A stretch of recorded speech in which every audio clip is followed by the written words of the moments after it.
Tragedia del Piave Aspresiano, si indaga sulla morte di Anica Panfile. Il procuratore di Treviso Martani: molteplici traumi sul capo e sul volto, improbabile il suicidio, si va verso l'ipotesi di reato di omicidio volontario. Anica lavorava da qualche mese come aiuto cuoca all'Isdra di Treviso. Il direttore Pavan, una persona solare, racconta che amava parlare con gioia dei suoi 4 figli. Paura ieri sera a 2 passi dalla stazione di Conegliano, dove un 27enne di Vazzola è stato aggredito nel tentativo di portargli via lo zaino e il portafoglio, arrestati 2 ventenni. È morta a 85 anni Annita Buosi, ferita nel 2001 al cimitero di Motta di Livenza da un ordigno di una bomber. I nipoti accettò quell'episodio come se fosse stato il suo destino. Il 31 maggio la presentazione della nuova giunta di Treviso, il 6 giugno il Consiglio Comunale. Intanto prima i trevigiani attacca: non accettiamo che vengano poste barriere di ingresso nella giunta. Non solo Giro e Olimpiadi, stiamo lavorando anche su altre candidature, così il presidente Luca Zaia oggi a Oderzo, dove è partita la 18ª tappa del Giro d'Italia, migliaia le presenze lungo tutto il tracciato fino allo Zoldano. Ieri a Conegliano, oggi e domani al comando di via Santa Barbara, migliaia di bambini della scuola primaria in visita ai vigili del fuoco, mentre molti uomini e donne continuano il loro lavoro nelle zone alluvionate dell'Emilia Romagna. Bentrovati, buonasera telespettatrici, telespettatori di Antenna 3. Ancora il giallo, la tragedia del Piave in primo piano per questa edizione trevigiana dei nostri telegiornali, perché si indaga sulla morte di Anica Panfile. Il capo della procura di Treviso, Marco Martani, dice: molteplici traumi sul capo e sul volto, improbabile il suicidio. Si va verso quindi l'ipotesi di reato di omicidio volontario. In questo momento l'ipotesi del suicidio appare molto improbabile, ecco. Così il capo della procura di Treviso, Marco Martani, dopo l'esito dell'esame autoptico sul corpo di Anica Panfile, mamma 31enne, trovata morta domenica da un pescatore nelle acque del Piave. La donna presenta molteplici traumi al capo e al volto, ma soprattutto non ci sono chiari segni di asfissia da annegamento. Non ci sono nemmeno segni esterni di violenza sessuale. Ora sono stati disposti ulteriori accertamenti con prelievi dei tessuti ed esami istologici. Cambia l'ipotesi di reato. Potrebbe diventare un'ipotesi di reato di omicidio volontario anziché di istigazione al suicidio, ecco. Ogni ipotesi viene vagliata attentamente, nulla viene scartato. Fondamentale sarà ricostruire le ultime ore di Anica. Per il momento non sono state trovate né la borsetta né tantomeno il cellulare. A quando risale la morte della 31enne? Le condizioni del cadavere sono compatibili con un decesso di poco successivo alla sua scomparsa, quindi potrebbe essere morta già giovedì pomeriggio, nella serata di giovedì. Insomma, Anica è andata a lavoro, poi è uscita e da quel momento si sono perse le tracce. Lei è morta poco dopo. Se sia stata gettata priva di vita in acqua oppure incosciente, queste sono domande a cui daranno risposta le indagini dei carabinieri. Rimane, seppur remota, l'ipotesi dell'accaduto in acqua e che i traumi siano stati causati dall'impatto con i sassi del Piave. Ci sono indagini in corso. Vengono sentite, anzi in parte sono già state sentite tutte le persone che avevano rapporti con la donna e cerchiamo di approfondire, ma in questo momento siamo proprio alle prime battute e di più sinceramente non posso dire. Le indagini sono coperte da segreto investigativo, così come il contenuto delle dichiarazioni raccolte dai carabinieri. Rimane per il momento ancora un mistero il punto esatto da dove Anica sia caduta, il viadotto autostradale vicino a dove è stata trovata, oppure un'altra zona. Certo che se fosse la prima ipotesi avrebbe dovuto percorrere una parte dell'autostrada a piedi. Rimane il dramma della morte di una mamma con 4 figli, una morte che per ora non trova una spiegazione. E Anica lavorava già da qualche mese all'Isdra di Treviso, la ricorda così il direttore Pavan. Anica andava d'accordo con i suoi colleghi, era solare ma anche riservata. Quello che è accaduto ha lasciato un profondo dolore in tutti quelli che l'hanno conosciuta. Da qualche mese lavorava come aiuto cuoca nelle cucine dell'Isdra, responsabile e determinata, anche se la sua vita non era facile. Era qui in Italia con 4 figli e quindi era una persona che aveva, come dire, ben chiare quali erano le sue priorità e quindi lavorare perché con 4 figli da mantenere e una mamma anche con qualche difficoltà che abitava con lei, e certamente i soldi non sono mai sufficienti. Giorgio Pavan ha conosciuto Anika durante un pranzo con i dipendenti delle cucine dell'Isra. E l'ho conosciuta a novembre dello scorso anno e lei lavorava da un mese da noi e ho potuto appurare, insomma abbiamo passato un quarto d'ora assieme a chiacchierare, insomma mi raccontava un po' i suoi 4 figli, cosa faceva, che era contenta di stare da noi, e quindi ho avuto quella occasione, ho trovato una ragazza solare, diciamo simpatica, aperta, insomma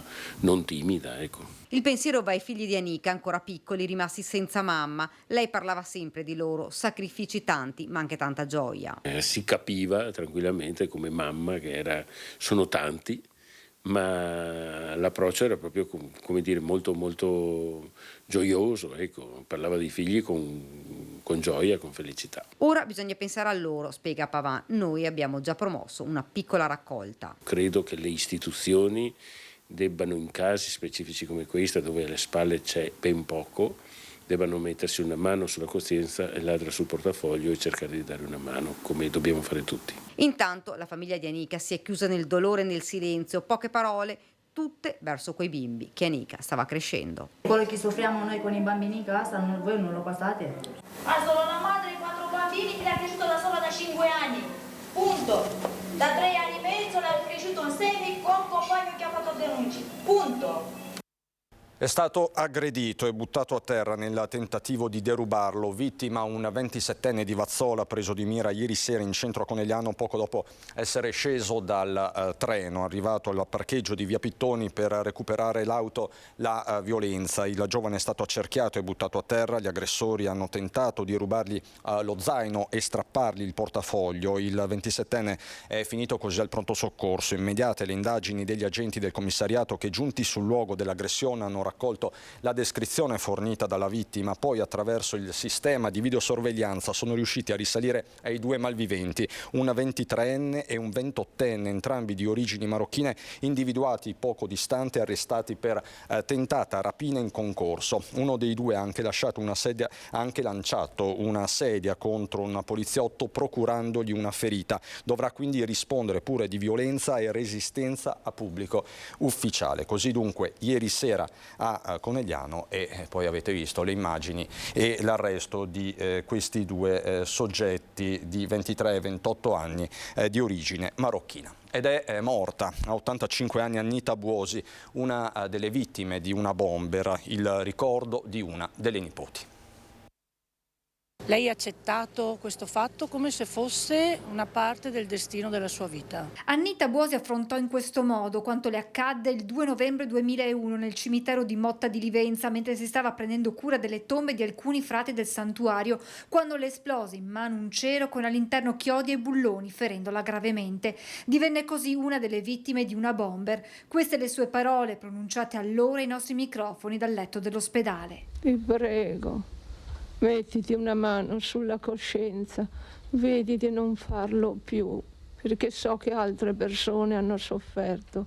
Per te non farlo più. Daniela, una dei 5 nipoti di Annita, che le sono sempre stati accanto, spiega come quell'evento abbia segnato per sempre la vita della zia. È stato un momento molto, molto forte per la zia.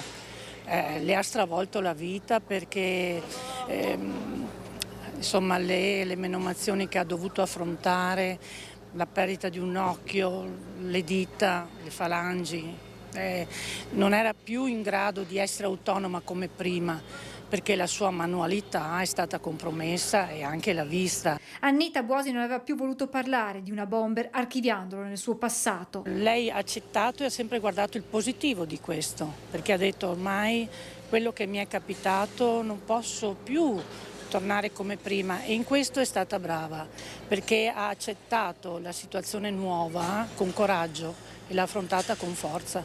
Un momento doloroso che però non le ha mai impedito di continuare a dedicarsi a chi era in difficoltà. È stato un suo motivo di vita, proprio perché viveva da sola, diceva: se io ho qualcosa vorrei che anche gli altri avessero qualcosa. Donare agli altri è sempre stato lo scopo della sua vita. È stata una persona che ha sempre aiutato i bisognosi.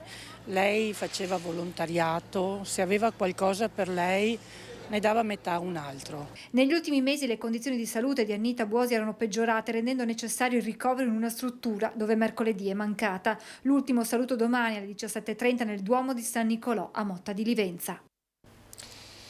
Dalla cronaca alla politica, il 31 maggio la presentazione della nuova giunta comunale di Treviso, il 6 giugno il Consiglio Comunale. Intanto Primi Trevigiani è sceso in campo con Fratelli d'Italia, difende sui social i suoi rappresentanti. Non accettiamo che vengano poste barriere d'ingresso in giunta. Ci vorrà ancora qualche giorno per vedere svelata la nuova squadra del sindaco di Treviso Mario Conte, tutto rinviato a dopo i ballottaggi, anche se il sindaco lascia intendere che i nomi siano ormai decisi. La giunta la presenteremo mercoledì e quindi ormai insomma, i nomi sono abbastanza definiti e ci sarà una discreta continuità rispetto al primo mandato, perché se abbiamo raggiunto il 65% è frutto di un lavoro di squadra importante, le sfide aperte e in corso meritano di essere portate avanti con continuità e quindi lavoreremo per dare continuità al lavoro della squadra del primo mandato. In un post sui social il comitato cittadino dell'organizzazione Prima i Trevigiani replica con durezza i dubbi sull'opportunità di far entrare in giunta i suoi due rappresentanti, Alberto Ciamini e Jennifer Gola, il primo di fatto e la terza più votati della lista. Conte però tira dritto. Non è che posso stare lì a parlare con tutti i sottogruppi, però io faccio loro i complimenti perché hanno ottenuto un ottimo risultato, hanno 2 rappresentanti in Consiglio Comunale e quindi certamente è un risultato importante che io quantifico all'interno della quota Fratelli d'Italia. La nuova amministrazione sta dunque per diventare operativa, decisa anche la data della prima convocazione a Palazzo dei 300. Il primo Consiglio Comunale dovrebbe partire la convocazione oggi, dovrebbe essere il 6 giugno. Anche se impegnati nella tragedia, nella devastazione dell'Emilia Romagna alluvionata, i vigili del fuoco di Treviso non hanno trascurato l'impegno annuale con i bambini delle scuole elementari della Marca. 3 le giornate aperte ai piccoli alunni.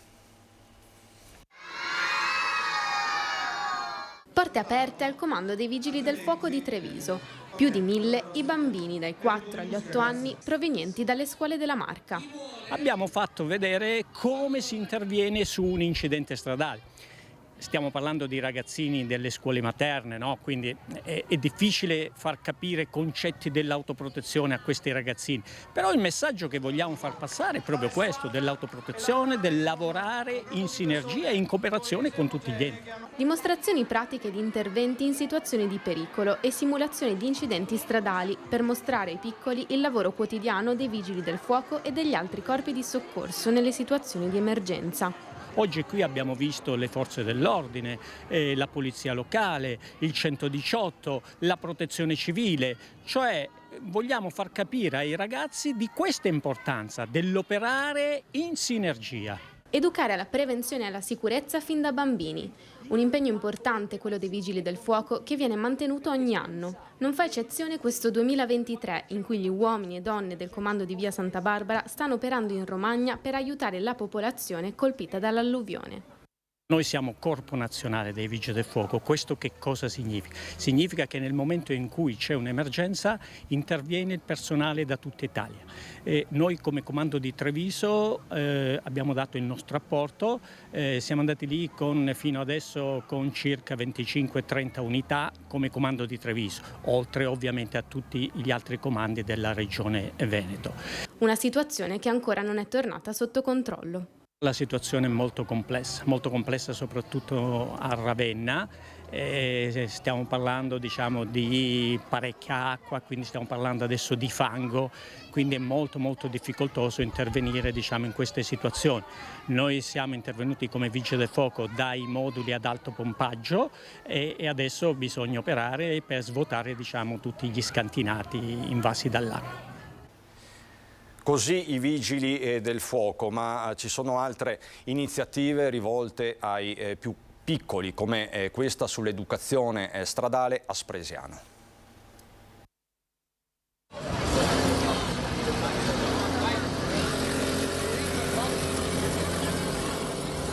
Con Con il kart in piazza ma in sicurezza.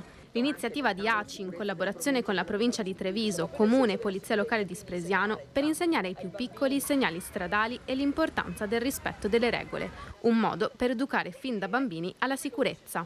Partire dai più piccoli per agire sull'educazione che è prevenzione. Assolutamente, partire dai più piccoli, perché noi speriamo di creare in questo modo dei bravi conducenti futuri, sia che siano essi alla guida di veicoli, macchine, moto, ciclomotori, sia comunque anche proprio per interiorizzare le regole. L'iniziativa si inserisce all'interno di un progetto più grande sull'educazione stradale che coinvolge le scuole primarie e secondarie della Marca.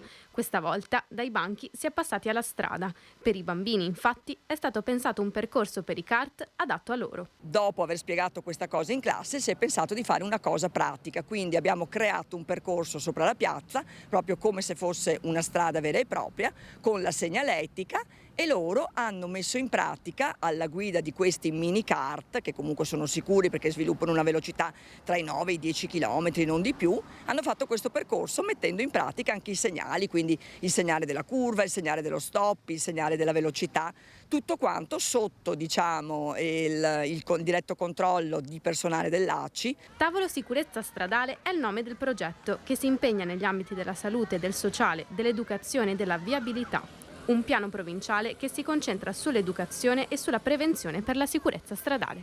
È un progetto che è nato dall'azienda sanitaria ULSE, dalla provincia insieme e dalla prefettura, quindi è l'unione delle istituzioni. Il progetto si chiama Tavolo della Sicurezza Stradale e appunto ha l'ambizione di mettere insieme tutte le istituzioni, oltre che quella di cercare di fare qualcosa di veramente concreto sul combattere la piaga degli incendi stradali. E un pianista di soli 9 anni suonerà per i degenti della geriatria, i loro familiari e per il personale sanitario del reparto. L'evento è previsto lunedì prossimo alle 16 all'ospedale Cafoncello di Treviso. Il baby pianista è Antonio Pavan, suona da quando aveva solo 4 anni e già a 5 ha vinto i primi concorsi. Il prossimo 24 giugno, tra l'altro, suonerà anche a Parigi. Il concerto prevede l'esecuzione di brani di Bach, Chopin, Clementi e vedrà coinvolti, oltre al reparto di geriatria, anche le vicine unità operative di medicina. Un evento fortemente voluto dal direttore generale dell'ULSS 2 Francesco Benazzi, che dice: far sì che i bambini possano suonare per gli anziani e domani gli anziani possano leggere le fiabe ai più piccoli contribuisce a rendere l'ospedale un luogo nel quale l'arte può regalare un tempo sospeso di momentanea serenità anche in persone che soffrono. Queste le parole di Francesco Benazzi. E veniamo al Giro d'Italia, che ha regalato grandissime emozioni oggi nella Marca trevigiana e non solo. Questa mattina un Oderzo gremita, colorata di rosa, ha accolto migliaia di visitatori e c'era anche il presidente del Veneto Luca Zaia, che ha dato importanti anticipazioni. Noi abbiamo una progettualità che è assolutamente strutturata, si va avanti con i grandi eventi, non avremo solo le Olimpiadi, non ci saranno solo ogni anno questi 3 eventi del Giro d'Italia, avremo anche l'Under 23, avremo anche altre iniziative e ci stiamo portando avanti, ma non posso anticipare altre candidature a livello internazionale. Ormai che ce l'ha detto, qualcosa c'è? Che sarà sport?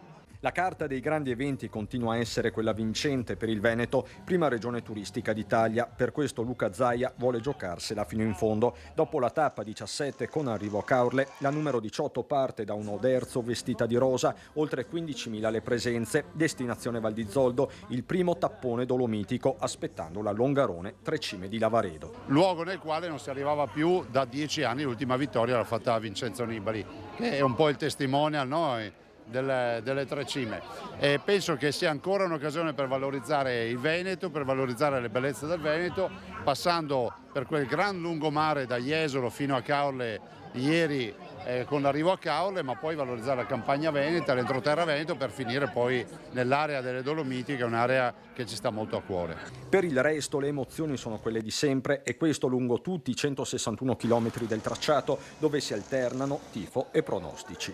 L'ultimo vincitore a Roma sarà Roglic sicuramente. Come la trova questo Oderzo? Bella, anche Caorle ieri comunque magnifica, tanta gente, tanto spettacolo e tanto sport. Chi vince? Caruso, sì. Caruso, mai sapere, ha espresso un bel pensiero, ha detto che lui è qua per divertirsi, per cui non si sa mai che la buona sorte lo possa far vincere. Sempre Colombia, anzitutto, sempre Colombia, forza Colombia, grazie Antena 3, siete meravigliosi. Viva Italia!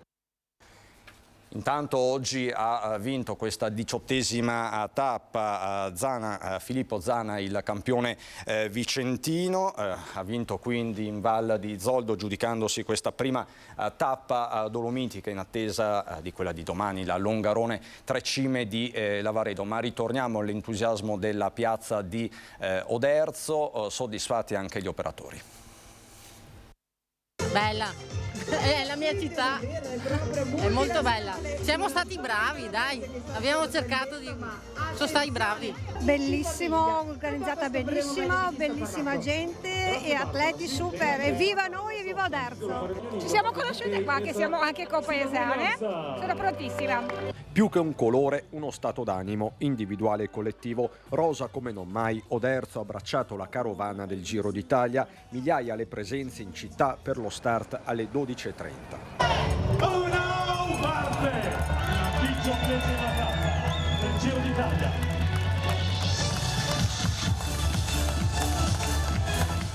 Una festa per tutti, anche per gli operatori, tanti locali presi d'assalto. È stata sicuramente una bella manifestazione che ha portato comunque un bel giro di gente a Oderzo e gli ha dato un po' di vita, diciamo. E secondo te servirà anche per il futuro? Sì, sicuramente sono manifestazioni che possono avere un seguito anche in un futuro. Una vetrina stupenda per il nostro territorio, per il nostro settore, per trasmettere anche in Italia ma anche all'estero, in Europa, quella che è la nostra cultura, la nostra tradizione, fare vedere il bellezza del nostro territorio. Bella tappa sicuramente, bella organizzazione, complimenti al Veneto, complimenti ad Oderzo. Ci voleva senz'altro, qualche giorno di sole aiuta. Siamo usciti presto, adesso siamo usciti per la libera uscita. Ma ci vogliono eventi come questi? Sì, ci vogliono, anche adesso a Belluno, venite su a Belluno con il riduno del Veneto degli Alpini. Bellissimo, super. Una bella festa, ci voleva, chissà quando ricapiterà. Bellissima, proprio. Però lei è in trasferta. Però io sono in trasferta, esatto. Di dove? È stato bello anche per i ragazzi che abbiamo portato. Oderzo promossa. Promossa a pieni voti sicuramente, anche dal palco hanno detto che siamo stati migliori, per cui siamo contenti. A esprimere soddisfazione e certificare il successo anche il sindaco Maria Scardellato, ma i giudici più implacabili restano loro. Ti è piaciuto questo giro? Moltissimo. Cosa ti è piaciuto di più? Mi è piaciuto tanto quando sono andati tutti in comitiva, tutti che passavano tutti in riga. Come ti chiami? Francesco. Ti è piaciuto Francesco il giro? Sì. Cosa ti è piaciuto di più? Quando sono passati in macchina.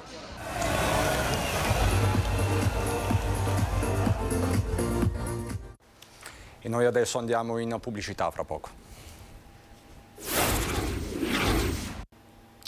Di nuovo in diretta per raccontarvi di una visita speciale, quella del gruppo Alpini Salsa Reginato di Treviso al Parlamento europeo. La tua esperienza? È stata molto positiva perché quello che ho visto è stato molto piacevole. Al di fuori della visita al Parlamento europeo, la città è stata bellissima e siamo riusciti a visitarla abbastanza bene in questa giornata. Alpini del gruppo Città di Treviso Salsa e Reginato in visita al Parlamento europeo a Bruxelles, cappello in testa, un folto gruppo di penne nere trevigiane non ha solo potuto andare alla scoperta della città, ma ha avuto accesso anche al Parlamento. Com'è stata questa esperienza? No, bella, bellissima. Non credevo, non avrei mai pensato di finire a vedere un Parlamento europeo. Bello perché noi abbiamo le voci, non vediamo la realtà. Quando la vedi è completamente diversa. Capisci che la gente sta lì, non è che si diverte, lavora. Una conoscenza reciproca, visto che il gruppo ha visitato il Parlamento e la città contraddistinto da cappello e gagliardetto. Tanto che gli alpini non sono sfuggiti in aeroporto neppure a una turista etiope alla quale evidentemente le penne nere e Treviso sono rimasti nel cuore. Mi chiamo Seble. Piacere. Piacere mio. Noi siamo alpini d'Italia. E la sezione? Treviso. Che bello Treviso. Quindi il rientro in serata, stanchi ma soddisfatti, con Bruxelles che lascia un po' di sé negli alpini e gli alpini che lasciano un po' di loro stessi nei luoghi cuore delle istituzioni europee. E noi adesso andiamo a Belluno.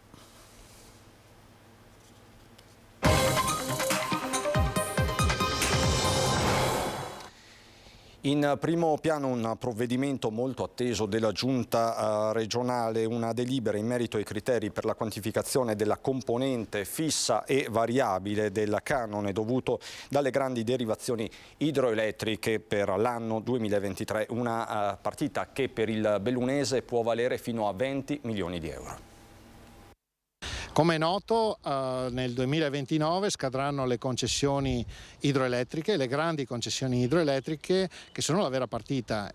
Con la legge che abbiamo fatto approvare in Consiglio regionale a seguito della legge nazionale fatta dal Ministro Giorgetti, nel 2029 le centrali idroelettriche diventeranno di proprietà del territorio. Le centrali idroelettriche tornano al territorio. A indire la nuova gara sarà proprio la Regione del Veneto a partire dal 2029 insieme alla provincia di Belluno che gestisce il sistema idrico. A Venezia intanto la firma della delibera che detta i criteri per la quantificazione della componente fissa e variabile del canone dovuto dalle grandi derivazioni idroelettriche per l'anno 2023, in applicazione della legge regionale del 2022.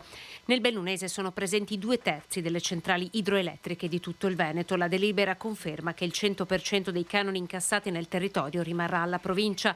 La quota fissa rimane fissata a 40 euro per ogni kilowatt di potenza nominale media annua di concessione. Cambia invece il dato sul variabile. Sarà un canone fatto da una quota fissa che più o meno si avvicina all'attuale canone che incassa la provincia complessivo, più una quota variabile che come minimo varrà una decina di milioni di euro. Poi ci sarà una gara, si vedrà come verrà tarato questo valore perché è la cosiddetta quota variabile. Quindi vuol dire decine di milioni di euro che entrano nelle casse della provincia di Belluno. Dalla provincia di Belluno al comune di Belluno, sempre per la politica, perché a Palazzo Rosso maggioranza e opposizione sono davvero ai ferri corti dopo la vicenda clamorosa dello statuto, questa volta dividere una mozione in difesa della sanità pubblica bellunese che sarà discussa mercoledì prossimo in Consiglio Comunale, ma su un tema che dovrebbe unire indipendentemente dalle posizioni politiche. La maggioranza ha deciso di dichiarare guerra, ma ci racconta tutto Tiziana Bolognani. Ci risiamo dalle dichiarazioni di intenti, tutte votate alla collaborazione e all'ascolto. La maggioranza a Palazzo Rosso ha deciso di passare alle sciabolate. È già accaduto e questo atteggiamento non segue certamente i principi della scolteria del sindaco De Pellegrin. Per il suo gruppone, che meno di un anno fa si è accasato in Piazza Duomo, vale di più piantare bandierine. Lo hanno denunciato questa mattina i consiglieri dei gruppi di opposizione che hanno sottoscritto una mozione in difesa della sanità pubblica bellunese. Non è una mozione che dà delle colpe, ma semplicemente impegna il sindaco a compiere determinati gesti dopo che appunto è stata redatta lo specchio di quella che è questa situazione. Una vicenda grottesca da qualsiasi parte la si guardi, afferma il consigliere Nicolini, a cui il primo cittadino nei mesi scorsi chiese di collaborare sul tema della sanità.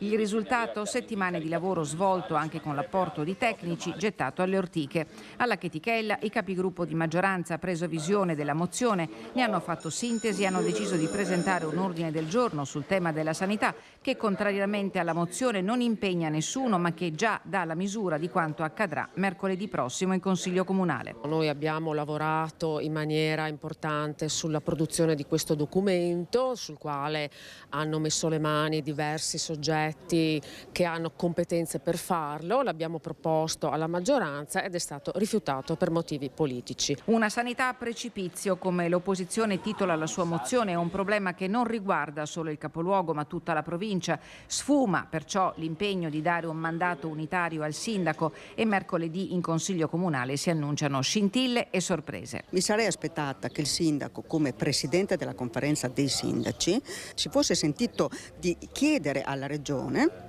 al Presidente, che tipo di mandato è stato dato al dottor Dalben, perché in fondo questo è il tema fondamentale. Che cosa sarà nei prossimi anni della sanità bellunese? Intanto all'Ulls 1 Dolomiti sono in arrivo rinforzi. Nella prima seduta deliberativa del commissario Dalben è stata approvata l'assunzione a tempo indeterminato di 25 infermieri e sono stati affidati incarichi libero professionali a un medico per il SERD, un urologo e un cardiologo. In arrivo anche 3 tecnici informatici, mentre è stato indetto un avviso per la ricerca di gastroenterologi e di un veterinario. Il dottor Dalben stamattina ha incontrato poi le organizzazioni sindacali del comparto e della dirigenza per avviare un dialogo e una collaborazione necessarie a dare risposte ai bisogni sanitari dei bellunesi. Sempre oggi l'Ulls ha affidato la progettazione dei lavori di riqualificazione del parcheggio dell'ospedale di Lamon e per la valorizzazione del Colle San Pietro a uso riabilitativo. L'intervento è pari a 1.950.000 euro ed è finanziato per 2/3 dal fondo dei comuni di confine.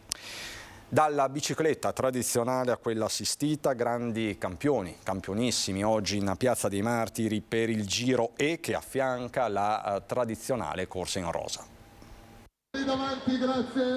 Mentre il Giro d'Italia infiamma le Dolomiti, a Belluno fa tappa il Giro E, che ricalca tutte le tappe della corsa in rosa tranne l'ultima. Tante squadre, tanti grandi campioni con corridori che vengono invitati tappa per tappa a provare il percorso ufficiale utilizzando però biciclette elettriche. Tra di loro, messe per un giorno nelle vesti di vice sindaco e indossati il pane del ciclista, in Piazza dei Martiri c'era anche Paolo Gamba. Vuol dire tantissimo perché finalmente cominciamo a capire che c'è bisogno di dare un po' di entusiasmo a questa città.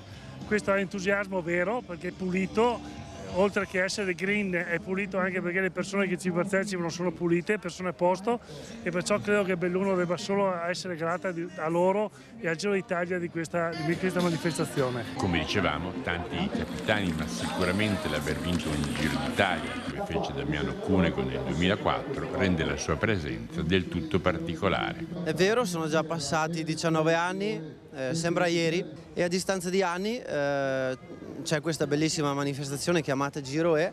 Questo dà la possibilità anche a neofiti di potersi mettere alla prova e fare anche delle salite che eventualmente con la bici muscolare non potrebbe fare. A sventolare la bandiera della partenza un felicissimo assessore dello sport. Giornata di sport un po' diversa, molto colorata, molto piena di energia, bambini, premiazioni, gadget, green, una bella manifestazione. È la prima volta per Belluno, ma siamo molto contenti del risultato. Ma a chi un giro lo ha vinto era però impossibile non chiedere un pronostico su chi vincerà questa edizione 2023. Forse Geraint Thomas, però non è neanche facile fare dei pronostici oggigiorno. Io punto su di lui perché è quello con maggiore esperienza che ha fatto maggiori risultati in passato. Più di Roglic?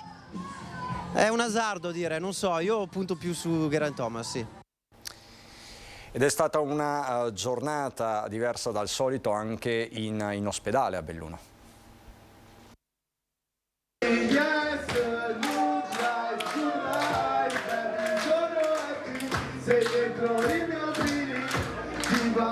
Moto bellunesi e musica vicentina in corsia nell'ospedale di Belluno. Ancora una volta un'iniziativa di Crossabili per regalare una giornata diversa a chi vive una vita o momenti di essa con difficoltà a cui spesso ci si dimentica di fare attenzione. Avete visto che energia e quanto serve a tutti, serve ai ragazzi, serve ai medici, serve a dare un po' di spensieratezza, un po' di colore in questi ambienti che magari spesso per persone, come in questo caso, con disabilità o malattie, viene vissuto in maniera un po' più difficile. È bello trasmettere la propria passione per la velocità, l'adrenalina e soprattutto stare insieme è la cosa più bella. Siamo persone e non siamo fatti per stare soli, stare insieme qualunque posto sia, posti speciali così vale anche di più, quindi che meraviglia la vita. Prosegue così il percorso di mototerapia con il progetto Freestyle Hospital e oggi nei reparti dell'ospedale di Belluno, cercando di regalare sorrisi, al rombo delle moto si è aggiunta la musica vicentina di un giovane rapper di Tugliano. Tanta positività, i ragazzi hanno bisogno di sorridere ed è importante sorridere nella vita, quindi è una bella soddisfazione. Aver fatto un mini show è una gran bella emozione, veramente. Insomma, una giornata all'insegna delle due ruote in provincia di Belluno, e questo in attesa della 19ª tappa del Giro d'Italia domani tra Longarone e le tre cime di Lavaredo, che di fatto decreteranno il vincitore del Giro d'Italia 2023. Per il momento è davvero tutto, vi lascio le previsioni del tempo, grazie per l'attenzione, buona serata.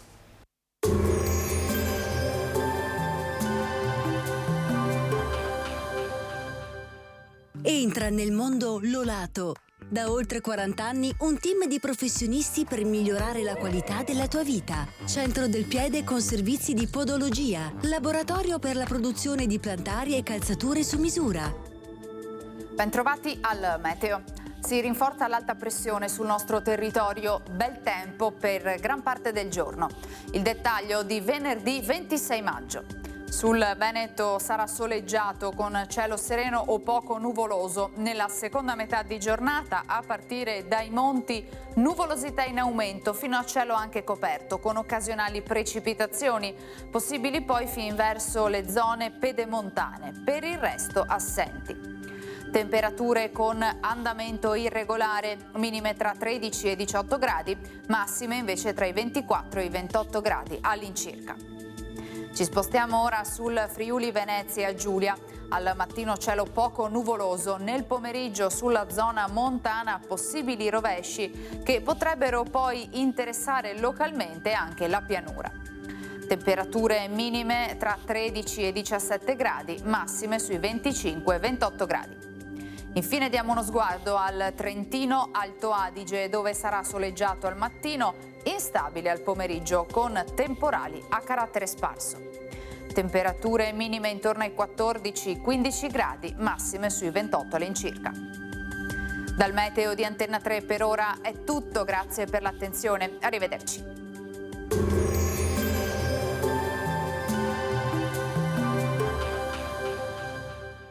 Busti, tutori e protesi di arto personalizzati. Ortopedia e sanitaria Lolato. A Treviso e Montebelluna. Lolato, soluzioni per star bene.